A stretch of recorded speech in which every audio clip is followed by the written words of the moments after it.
on lit des choses, on apprend, on comprend que c'est la présence qui guérit.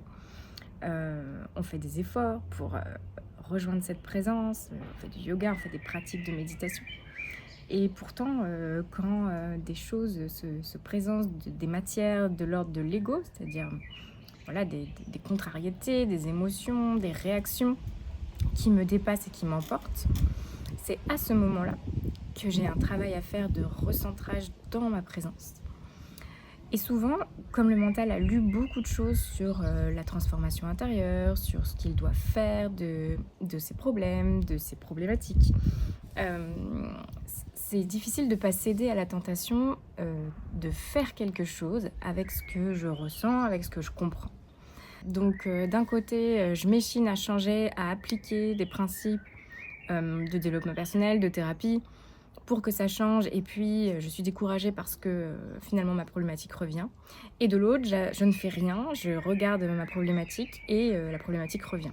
Donc dans les deux cas, il y a une incompréhension. Aujourd'hui, je continue de vivre ça parce qu'il y a encore des couches d'ego à enlever.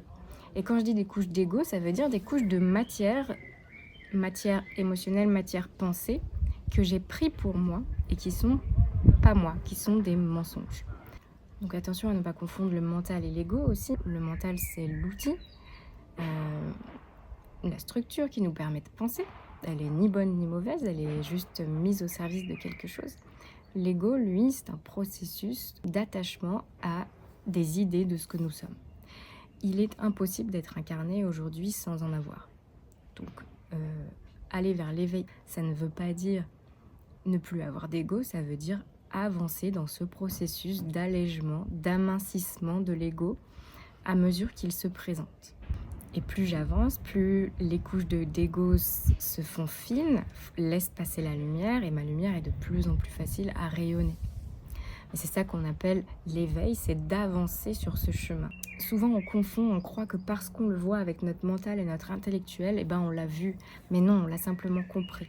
Mais on ne l'a pas regardé depuis nos profondeurs. Parce que quand on regarde depuis nos profondeurs, on regarde depuis l'amour inconditionnel, depuis un espace qui englobe tout. Et alors, tout se dissout. Les structures qui me font du mal ne tiennent plus la route parce qu'elles sont regardées avec amour telles qu'elles sont, c'est-à-dire des structures fausses. Et donc elles tombent en ruine. On ne peut pas se défaire de quelque chose qu'on n'a pas encore vu avec notre présence. Elle peut être très déstabilisante parce qu'on en entend beaucoup parler, on fait des efforts pour méditer, on a l'impression que c'est ingrat comme travail, et puis on a soif de connaissances, soif de mécanismes, d'outils pour transformer, etc. Mais le seul outil, c'est cette présence.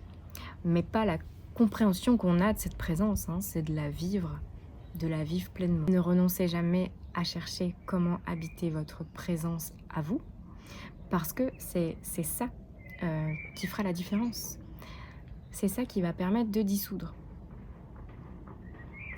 Et donc quand on dit qu'il n'y a rien à faire, mais qu'il faut être, c'est ça qu'on veut dire. On ne veut pas dire qu'il ne faut plus rien faire. Bien sûr que non. Depuis un état de présence, on peut aussi poser un acte juste. Ma lumière est toujours là. Mon essence est toujours là. Et donc le vrai travail, le profond travail fondamental dans cette pratique d'avancer vers soi et de se délester de ce qui nous empêche de manifester qui on est, c'est vraiment comment je vais rejoindre mes profondeurs dans les moments de crise. Mais pour y arriver dans les moments de crise, il faut le pratiquer aussi dans les moments du quotidien. J'observe cet humain qui est complètement pris dans cette tempête de pensées contre elle-même. J'observe ça. Je connais par cœur ce système-là. Cet humain a déjà traversé des tempêtes similaires.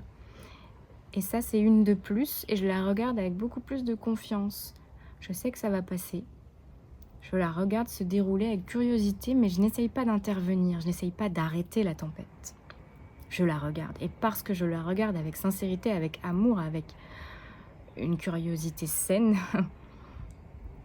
alors la tempête s'arrête presque immédiatement. Donc c'est un immense paradoxe. Il ne faut pas vouloir l'arrêter, mais parce que je mets une pleine attention à l'observer, elle s'arrête beaucoup plus rapidement. Une autre manière de le dire, c'est que quand je regarde avec le mental, je regarde souvent avec l'œil du jugement, avec l'œil de la dureté, avec l'œil du mensonge. Parce que le mensonge peut être positif comme négatif. Hem, mais quand je regarde avec l'œil de la présence, c'est synonyme de l'œil de la vérité, l'œil de l'amour, l'œil du divin. Et c'est un regard qui ne cherche pas à classer, qui ne cherche pas à catégoriser, qui ne cherche pas à avoir raison. C'est un regard qui englobe tout ce qui est.